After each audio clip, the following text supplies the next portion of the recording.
Hey guys, how's it going? And thanks for coming. I'm Nick, and this is Real Life Money, where we talk about real life and money because schools aren't, so let's get started. In this video, we're going over 4 things to spend your money on. So what should you spend your money on? Well, we're not only going to be talking about just savings. Now, yeah, that is important and you should do it. We'll talk about it. But, yeah, it's boring. So that's why we're not only talking about savings, because, yeah, it does get boring after a while. But there are other things that you should spend money on. So before we get into the 4 things that we're going to be talking about, I'm going to tell you a quote from Warren Buffett. Now, Warren Buffett is a billionaire. He's kind of the man. But he states that you shouldn't save what's left over from spending. You should spend what's left over from saving. Now, what the hell does that mean, Warren? Well, you shouldn't save what's left over from paying bills, spending on whatever you spend on, because guess what? There's nothing ever left over from spending. You can't save anything afterwards. So you should first save your money, and what's left over from that, you spend it. So that's actually the first thing that I do when I get paid. I make that transfer from the checking account to savings. I'm paying myself first. That is my money. Most people, when they get paid, when they have money, they spend it on someone else. They give their money somewhere else. They don't even keep what they earned. So let's start off with the 4 things that you should be spending on. Starting off with number 1, which is debt. You need to spend your money on debt because it is killing you. You cannot turn around and ignore it, and you can't leave your head stuck in the sand. You need to face it, attack it head on. There's a lion facing right at you, and you gotta attack it head on, like, ah! If you don't, you are destroying your future because your debt is adding up and up and up, probably every single month. You can't turn away from it. You have to, at some point, cut it down and realize this has to stop. You can't go on like this. So debt takes many shapes, forms, and mystical creatures. It's the main one that people struggle with is credit card debt. Other forms are student loans, which are huge right now. Car loans, and even if you owe your mom $5, that's debt. Now, why should you even care about debt? You're getting by, why should you pay it off? Because of the interest rate. You're paying so much more on the debt that you have because interest is added onto it. If you owe like $1,000, if you keep paying the minimum, after everything with interest, you could be paying $1,500, $2,000. I don't know if it's that much more, but you are paying way too much, especially with credit cards.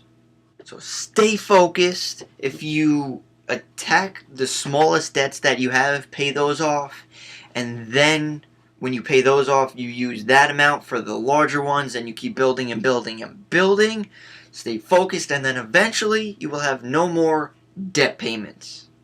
So if you don't know where to start, one thing you could take away from it: tackle your credit cards. Now, number 2 thing that you should be spending your money on is yourself. Or in other words, paying yourself first, like we were talking about with my friend Warren.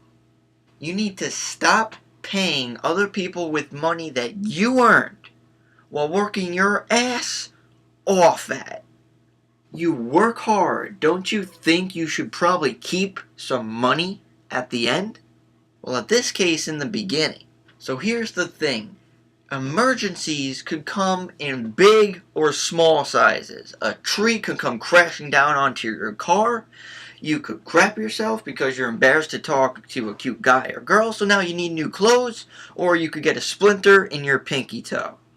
The thing is, these things cost money to fix, so when you pay yourself first and actually have money saved up, you could pay for these emergencies that you have no idea that could happen. So the first thing to focus on is getting a good month's worth of expenses in your savings account for these emergencies. So once you have a good 1 month's worth of expenses saved just in case something happens, then you can move on to the previous thing to spend on, which is debt, and you tackle that. So you're tackling debt, and then when you finally get a good hold of it, you can finally come to this step again, which is save maybe 3 to 6 months worth of expenses for other emergencies, just have some saved for whatever could happen. Now why? Why do you have to save money? Why does it matter? It's going okay for you now, why should you start?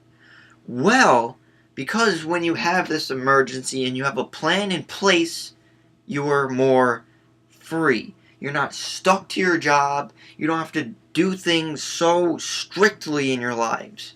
When you have some money saved up, you have some hip room. You can move around. You are not living paycheck to paycheck. If something happens, you don't have to lose your mind and sell your car to spend on whatever emergency happens. You can have a better life. And let me tell you, I'm not in that situation. I'm not living paycheck to paycheck. And it's awesome. The feeling you get when you have something set aside, you're not trapped. Now, if you want to know more about living paycheck to paycheck and why it sucks, I do have a video. I'll leave a link in the description for you guys. So now that you have a good foundation, a good structure with your money, we are moving on to thing number 3, which is spending money on yourself. For real this time, to make you happy.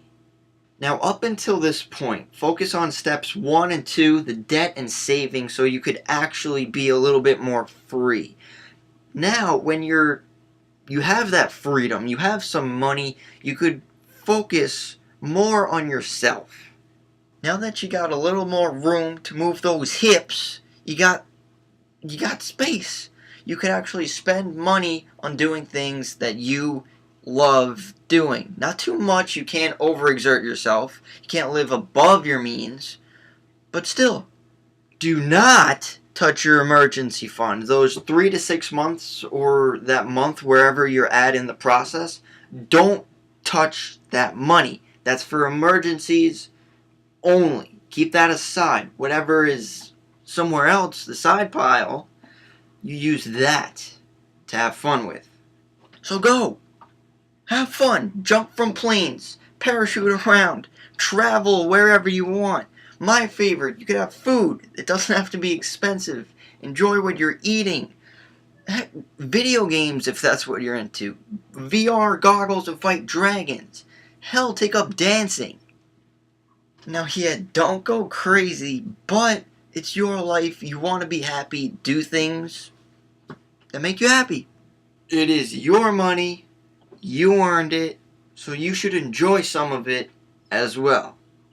And finally, moving on to thing number 4 that you should spend money on is investing. Now, I think this is personally the fun part because this is where you could become rich. You use your money to make you more money. You don't have to work for it. Your money does. Now, this could be very easy. You could set up an automated withdrawal from your account every single month. So you don't have to worry about it. You don't have to worry about paying it.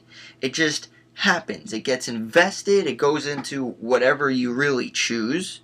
Now, what to choose is another question for another video. I do have something else comparing stocks and mutual funds forms of investing. If you want to look at that, I'll leave a link in the description again. So when you keep doing this, after a while, all of a sudden, you're like, hey, $1 million. How did that happen? From listening to Real Life Money, that's why. So quick overview. 1, you need to tackle and pounce your debt like a puma. Thing number 2, you need to save some damn money so you could stop living paycheck to paycheck and have that hip movement. Then number 3, you need to be happy and spend on whatever you want to. And then number 4, invest. get rich. So those are the 4 things that you should be spending your money on, guys. So if you have any ideas, comments, you can leave them down below. I'd love to see them. And don't forget to subscribe to my channel, Real Life Money, where we talk about real life and money because schools aren't doing that. So thanks for watching, guys, and I'll see you in the next one.